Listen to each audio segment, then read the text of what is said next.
금곡사에서 이제 방송을 이어가 드리려고 했는데, 금곡사는 아주 작은 절이더라고요.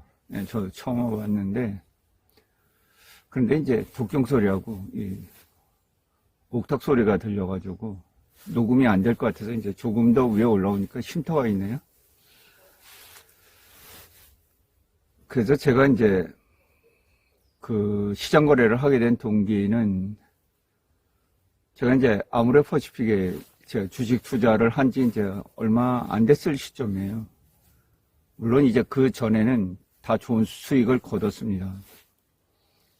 제가 이제 황제주 100만 원 이상, 그때는 이제 100만 원 이상 주가들이 많았잖아요. 롯데제가 롯데칠성, 뭐 삼성전자, 삼성전자우, 뭐 영풍, 태광, 아모레퍼시픽, 뭐 이렇게 그 100만 원 이상 주가들이 많아서 주로 이제 그때는 필수 소비재, 뭐 LG생활건강, 남양유업, 뭐 이런 거, 아모레퍼시픽 이런 위주로 이제 황제주 위주로 롯데칠성, 롯데제가 이런 걸로 투자를 해왔어요. 그래서 제가 이제 어느 날 아모레퍼시픽에 이제 한 100만 원 부근에서 몰빵을 합니다. 있는 돈 다 털어넣어요.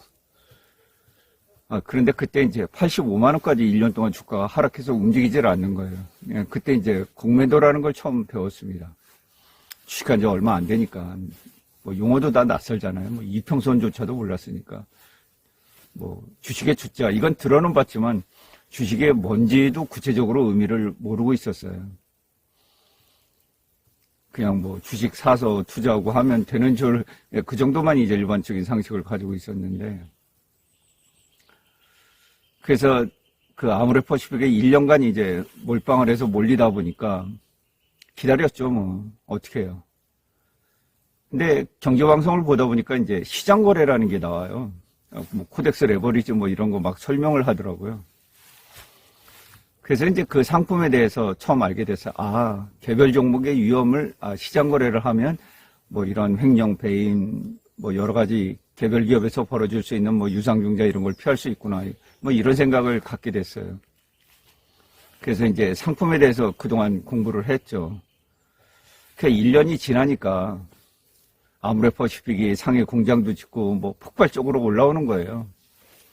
그래서 137만 원 정도 이전 고점에서 이제 하루 5만 원 정도 이렇게 올라오다 떨어진 날이 있었어요. 그래서 이거 도로 다 수익 반납하는 거 아닌가 해서 몽땅 팔아먹었죠. 다 팔았어요, 한꺼번에. 한 30만 원 조금 넘게 이제 주당 이익을 보면서 다 팔았습니다. 다 팔고 나니까 그 다음날부터 10만 원씩 막 이렇게 뛰어 오르는 거예요. 결국 주가가 이제 400만 원까지 올랐는데, 제가 2년 동안 그 정신적인 공황이 있었어요. 어디에 가서 이렇게 앉아 있어도 아모레퍼시픽밖에 안 떠오르는 거예요. 이 얘기는 이제 제가 누차례 드렸고, 지금도 그때 생각하면 이거 한 1년만 참을 걸, 이 생각이 너무 굴뚝 같은 거예요. 어차피 투자를 했잖아요, 주식이라는 걸. 나이 50 들어서 너무 늦게 시작을 했는데. 그래서 그때 이제 시장 거래를 처음 알게 됐습니다. 그리고 제가 경제 독서를 하면서 이제 많은 포트폴리오, 뭐 브리지워터, 레이달리오나 이런 그 포트폴리오, 또 국민연금, 포트폴리오가 중요하다는 걸 알게 되고, 주식과 채권 6대4 비율로 일반적으로 이제 분할하지 않습니까? 이걸 조금 더 이제 세분화시킨 것이 브리지워터 뭐 사계절, 뭐 이런 그 올웨더 이런 그 포트폴리오들 아니겠어요? 우리 국민연금이 이제 포트폴리오 보더라도 자산을 어떻게 해지하는지, 뭐 주식과 채권, 주식도 뭐 해외 주식, 국내 주식, 채권도 국내 주식, 해외 주식, 뭐 대체 자산, 금, 뭐 이렇게 다 그 자산을 부동산 이렇게 해서 분할하잖아요. 그죠? 포트폴리오. 이 포트폴리오 전략은 예전에 이제 이스라엘 사람들이 하도 유럽에서 쫓겨나다 보니까 재산을 뭐 어떻게 분할해두면 좋을까? 다 현금 가지고 있으면 몽땅 다 뺏기니까 쫓겨나고 뭐 이런 가운데 이제 포트폴리오 구축이라는 게 나왔다고 하는데, 그래서 결국에 이제 고민은 그런 거였어요. 그러면 이 글로벌 펀드들은 주식 60대 채권 40으로 이제 이 포트폴리오를 조정하잖아요. 그죠? 이 비율이 깨지면은 만약에 채권의 금리가 내려서 채권 가격이 올라가면 채권 비중을 줄이고 다시 주식 비중을 늘리고, 주가가 올라서 주가가 6대4의 균형을 깨고 7대3 이렇게 되면 다시 조정해서 6대4로 맞추고 계속 이걸 리밸런싱 하잖아요. 그죠? 자산 리밸런싱을 해가면서 이제 이 축적해서 자산을 늘려가는데, 그러면 대표적으로 위험자산이 이제 주식이고 안전자산이 채권이잖아요. 그럼 글로벌 펀드들은 이렇게 해치 전략을 구사하는데, 안전자산을 통해서. 그럼 개인들은 어떻게 할 거냐? 그럼 개인들은 채권 투자를 할 거냐? 우리도 주식 60대 채권 40으로 할 거냐? 그럼 채권 사면 어떤 채권으로 이 투자를 할 거냐? 뭐 ETF도 많이 나와 있죠. 그죠?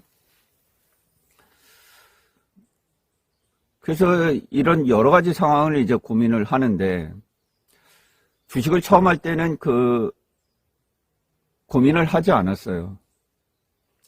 현금화에 대해서 이 고민을 하지 않았어요. 어떻게든 비중을 실어서 이기는 게 제일이다.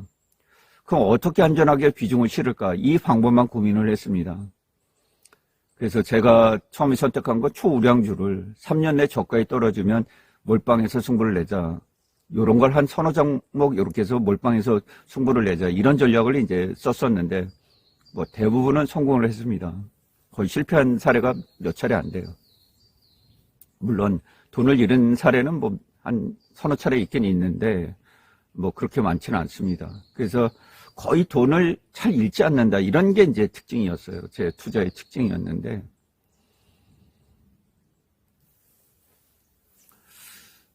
그래서 계속해서 고민이 이제 증시가 폭락하고 나니까 돈이 없는 거예요. 그전에 다 투자하고 뭐 주가가 코로나19 때 폭락해서 물리고 뭐 유한화 같이 폭락할 때 물리고 막 이렇게 지속해서 주식에 물리다 보니까 계속해서 고민이, 이거 현금 어떻게 하지? 근데 수중에 현금 있으면 다 쓰는 거예요.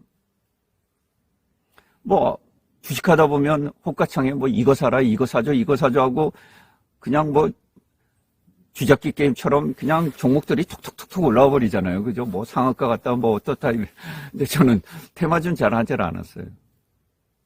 그래서 살 것이 너무 많아요. 그러니까 현금 들고 있을 수가 없어요.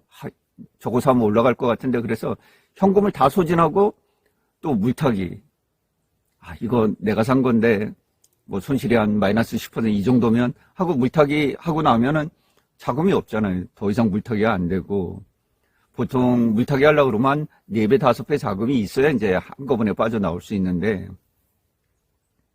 그러다 보니까 현금이 다 소진이 돼요. 그러면 어떤 위기에 대응을 할 수가 없더라고요. 그래서 계속해서 가진 고민이 어떻게 현금을 확보할까, 이 고민이었어요. 쉽게 방법이 찾아지지 않더라고요. 여러분들 현금 확보 이게 쉬울 것 같아요? 여러분들 한번 주식하면서 현금 놔두고 트레이딩 해보세요. 금방 없어집니다. 사야 될 게 너무 많아요. 금방 사라져버려요. 해결이 잘 안 됩니다. 그리고 대부분의 개인들은 현금 확보 이 부분에 대해서 실패해요. 원금의 50% 지금은 현금을 가지고 있는데, 이거는 이제 제가 특별한 방법을 썼기 때문에 그래요. 그래서 이 방법을 실현하고 난부터는 투자가 마음이 편해요. 불안하진 않아요. 왜? 항상 현금이 있으니까. 뭐 시장이 깨져도, 시장이 폭락해도 그냥 마음이 편해요. 싸게 많이 살 수 있으니까. 거기서 또 승부를 내면 되니까. 전쟁 있잖아요. 주식 전쟁은 토요일, 일요일 날 공휴일 빼고 매일 일어납니다. 전쟁이 매일 일어나는 거예요. 우리 뭐 인류의 역사 전쟁처럼 뭐 몇십 년 만에 한 번씩 이렇게 일어나지 않고 매일 싸우는 거예요. 매일 총알 실탄이 필요해요. 근데 한꺼번에 총알 실탄을 다 쓰고 수많은 날들을 실탄 없이 그냥 맨몸으로 가서 싸워야 된다. 두 눈 가지고 그냥 마음 가지고 물려가지고 기다리기만 한다. 이건 지옥이잖아요. 그죠? 그래도 어느 정도 실탄이 있어야 뭐 비빌 언덕이라도 있는 거 아니겠어요? 실탄이 중요합니다. 그래서 그 고민은 세계 유수 펀드들의 그 포트폴리오에서 그들이 안전자산으로 채택하고 있는 채권을 어떻게 대체를 할 것인가. 여기에 대한 고민에서부터 시작을 합니다. 다음 편에서 조금 더 상세하게 이어가 드릴게요.